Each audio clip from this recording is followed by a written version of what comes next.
Fala pessoal, ligado aqui no canal Professor Davi, tudo bem com vocês? Espero que estejam bem. Hoje estamos aqui nesse vídeo para responder 5 questões da prova do Enem de 2024.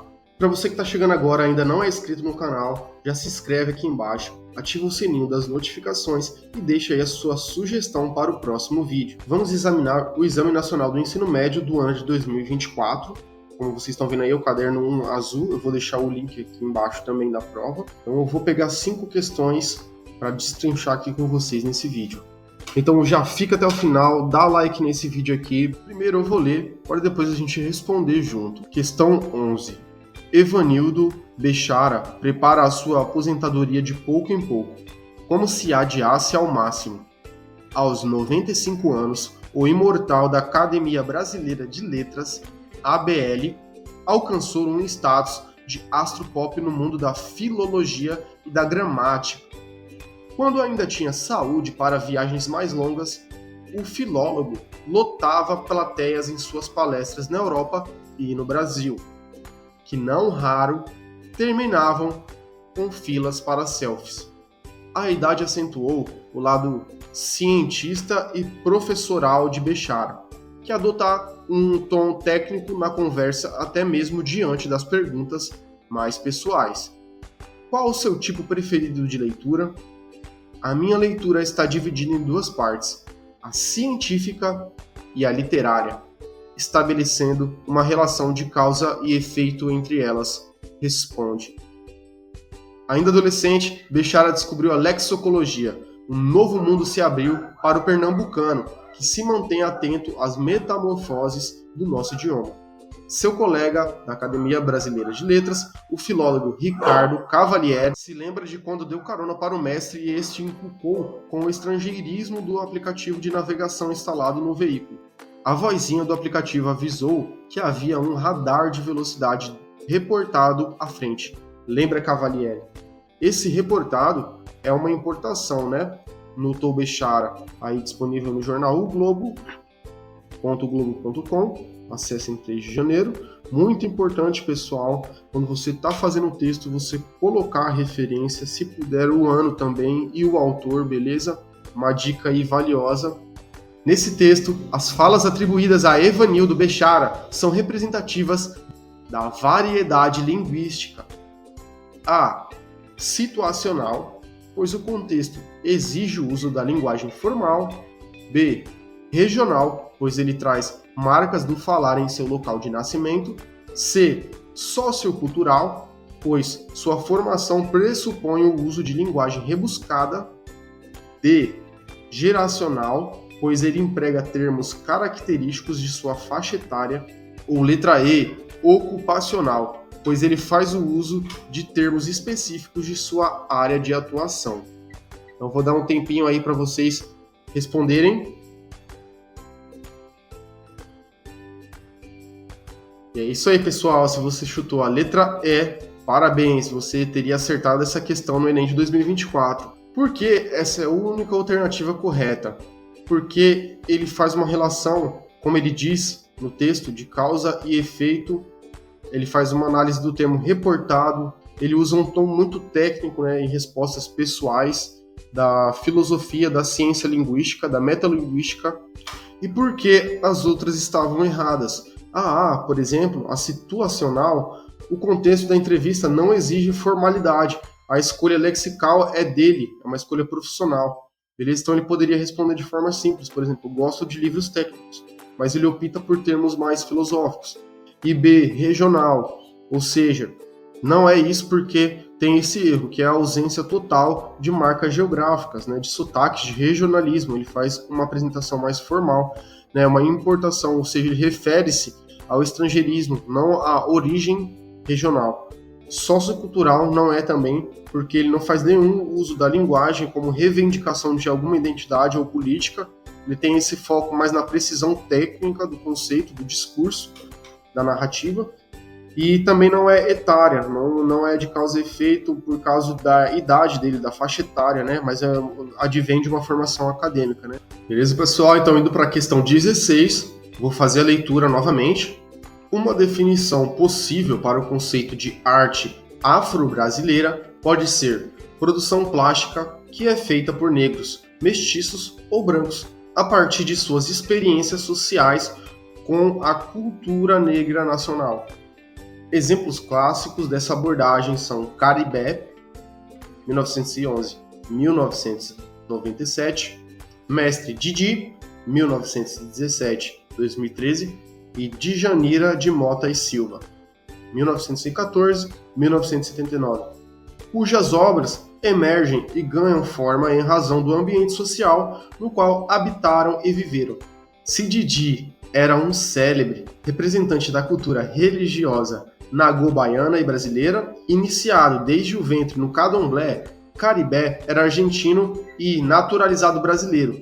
Envolveu-se de tal modo com essa região que alguns dos orixás dos quais conhecemos a imagem visual são produções suas.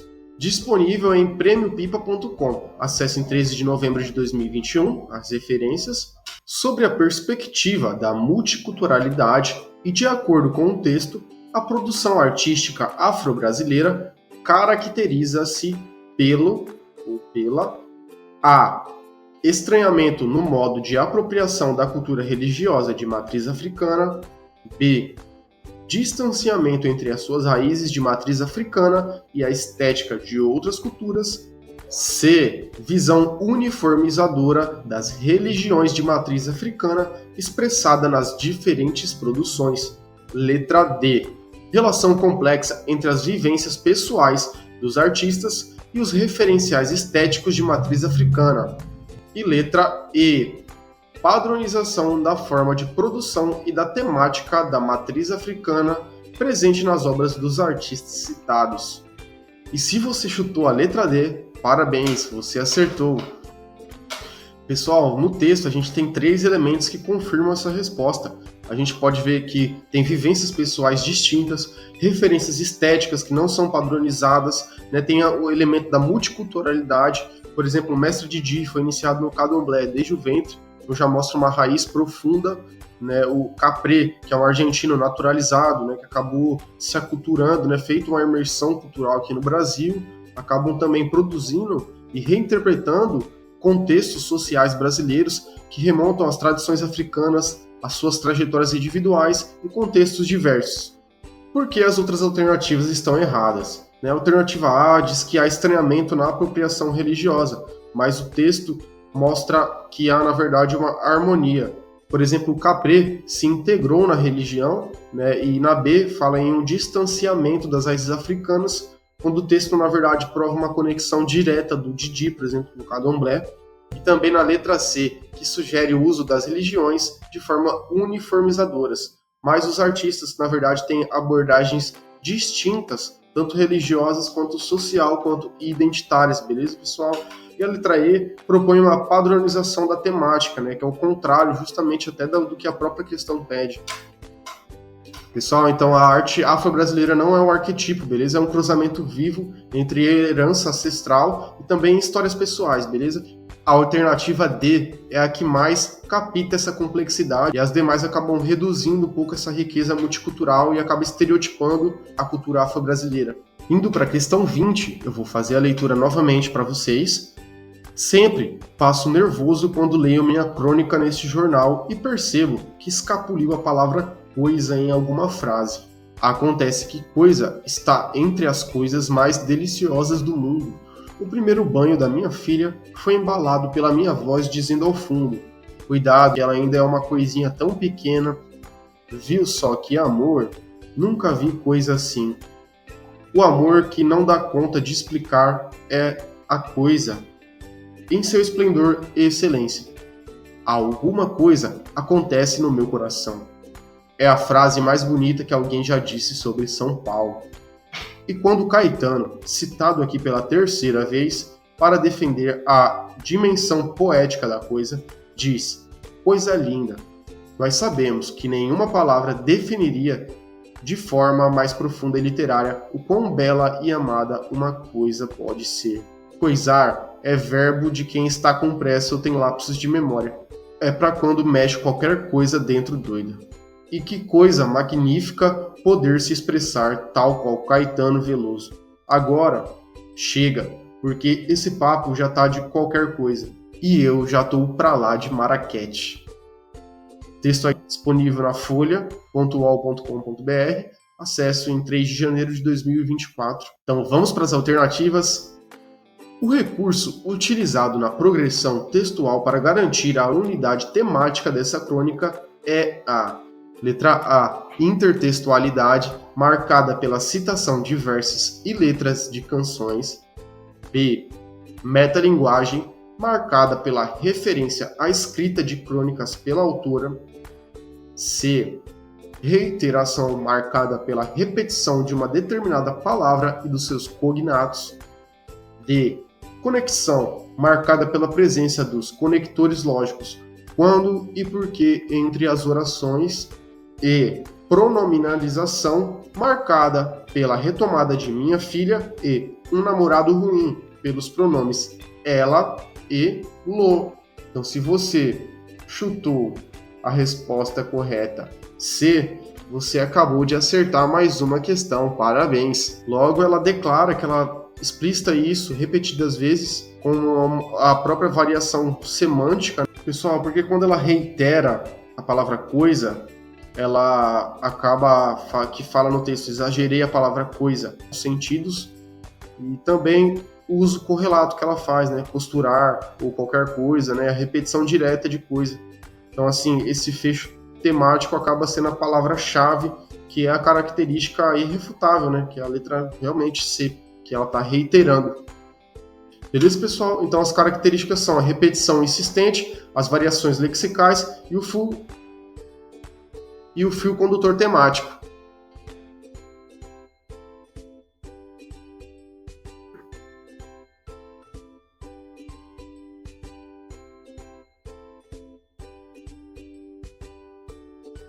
E o motivo pela qual as outras alternativas estão erradas é o seguinte: a letra A, intertextualidade, tem um erro crítico. Por exemplo, a citação de Caetano são pontuais, mas ela não estrutura a progressão do texto.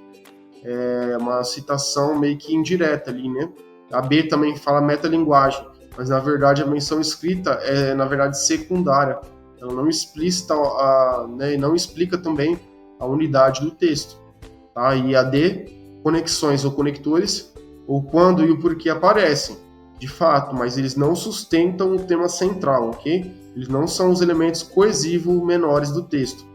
E a letra E, pronomes, né, comum. Não há, na verdade, uma retomada de pronomes, né? Então, minha filha, na verdade, ela seria esperada, mas na verdade não ocorre. Questão muito simples, mas às vezes por um erro de interpretação a gente pode marcar outra alternativa sem ser a alternativa correta, que é reiteração. Agora, na questão 22, eu vou ler novamente uma questão aqui que traz um trecho, no texto 1, de uma música dos Racionais MCs, retirado do álbum Sobrevivendo o Inferno. E aqui, no caso, é do livro, capítulo 4, versículo 3. Minha palavra vale um tiro, eu tenho muita munição. Na queda ou na ascensão, minha virtude vai além. E tem disposição para o mal e para o bem.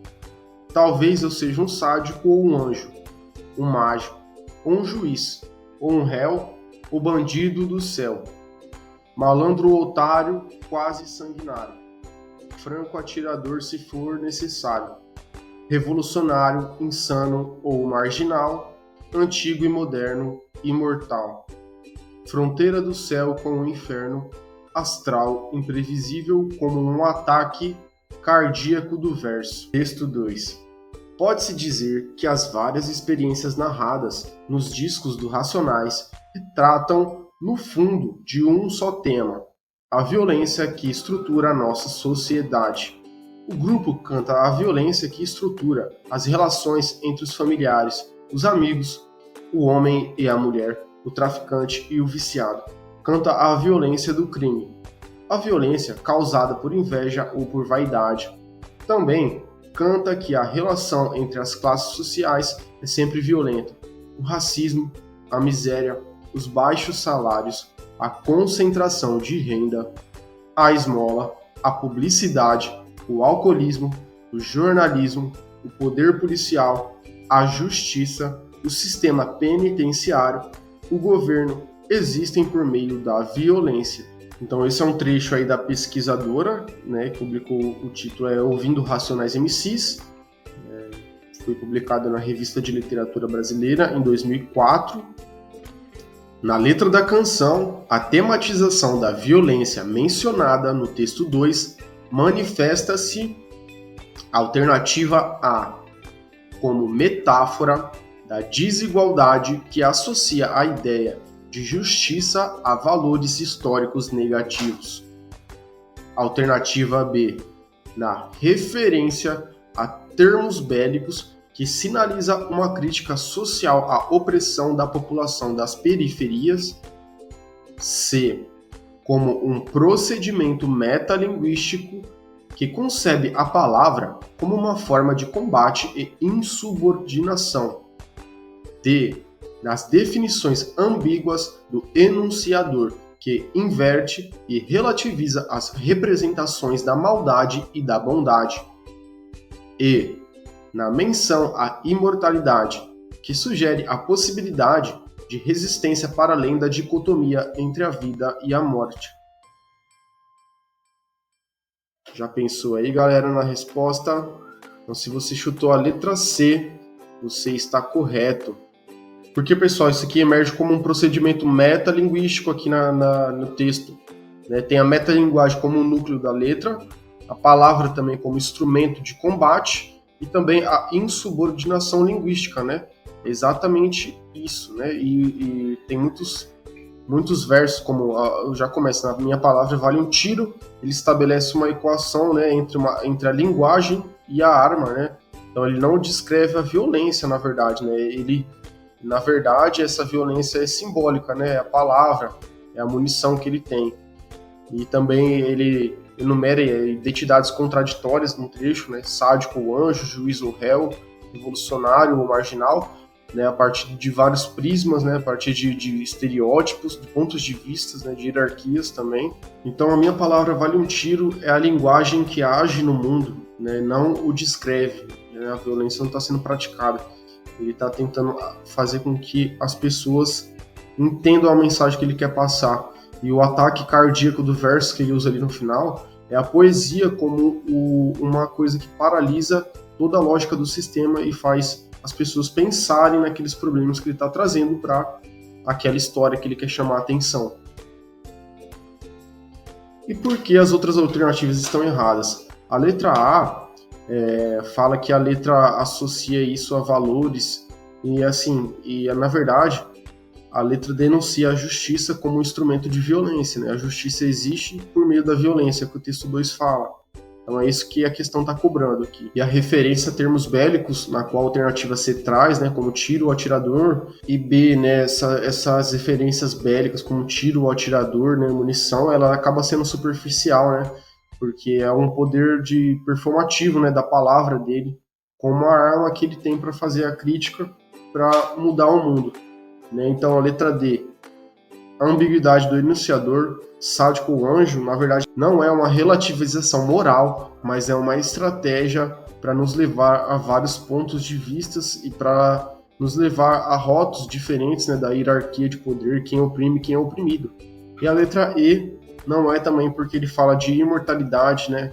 E na verdade a imortalidade das palavras, né, da poesia em si, e não no sentido literal, né? E, então não pode ser essa alternativa também. Indo então aqui para a nossa última questão, a questão 31, do capítulo 48, chamado Terpsicore. Ao contrário do que ficou dito atrás, Flora não se aborreceu na ilha. Conjunturei mal, emendo-me a tempo.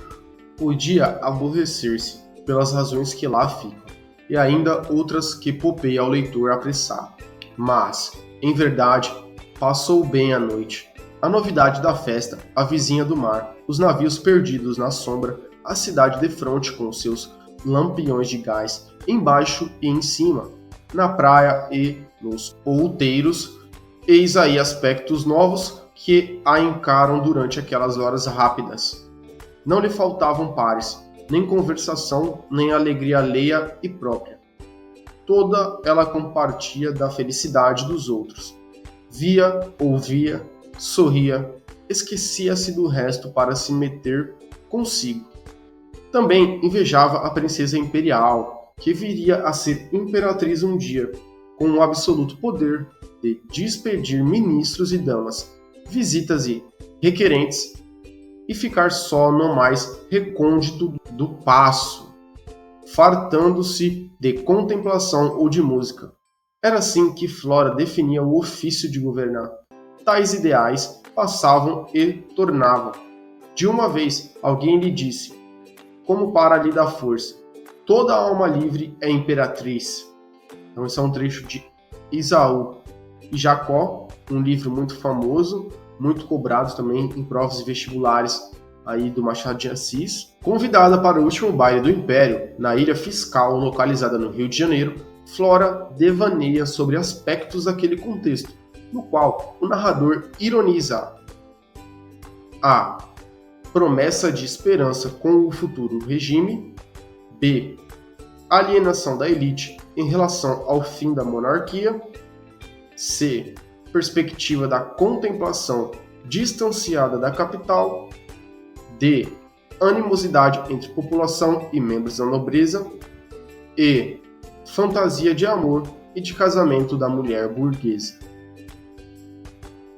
Então, pessoal, se você chutou a letra B, parabéns, você acertou. Pessoal, os argumentos que comprovam essa alternativa é o foco, né, no deleite estético, que ignora a crise política que está ocorrendo, né, o fim da monarquia, os devaneios também sobre o poder imperial, né, sem consciência do colapso que está ocorrendo. Também a última fala, que é uma síntese da alienação, né? Toda alma livre é imperatriz, que denuncia, né, como Flora viveu essa noite como uma fantasia desse poder, né, que está apesar de estar distanciado da realidade, o comentário é feito para lhe dar esse gosto, né, dessa autoindulgência para ela. Flora, ela não se aborrece com a situação política, né, ela não liga para o que está acontecendo, ela, pelo contrário, se encanta com vários aspectos, né, com a festa, com a vizinhança, o mar, e assim, ela está imersa nessas sensações de imediatismo, na alegria, na música, né, no prazer, e sem qualquer menção ao contexto histórico, ao contexto crítico. Ela não faz, pelo contrário, né, ela tem inveja da princesa, ela queria ser ela, se fantasia, né, nas noites. Então, essa é a única alternativa possível dessa questão, beleza, pessoal? E as outras alternativas estão erradas. A alternativa A não há promessa de esperança, né? Ela vive, na verdade, um devaneio, né? Um sonho presente sem uma perspectiva de futuro, que aquilo está indo em ruínas na sociedade. E o Machado de Assis ele traz isso com um tom de crítica social, justamente. Beleza? A C, também a ausência de conflito. O texto, na verdade, não menciona nenhuma animosidade entre o povo e a nobreza, né? E foca mais na experiência subjetiva, né? Individual da Flora. E a D, né, na verdade, não tem nenhuma menção ao amor ou casamento, né? A fantasia de Flora, na verdade, é sobre o poder político, ser imperatriz, não de relações afetivas. Pessoal, se você chegou até aqui, não esquece de dar um like, se inscrever, beleza? Comenta aí embaixo o conteúdo que você precisa para revisão ou resumos. Vai ser um prazer atender o pedido de vocês, beleza? Então, até a próxima, pessoal.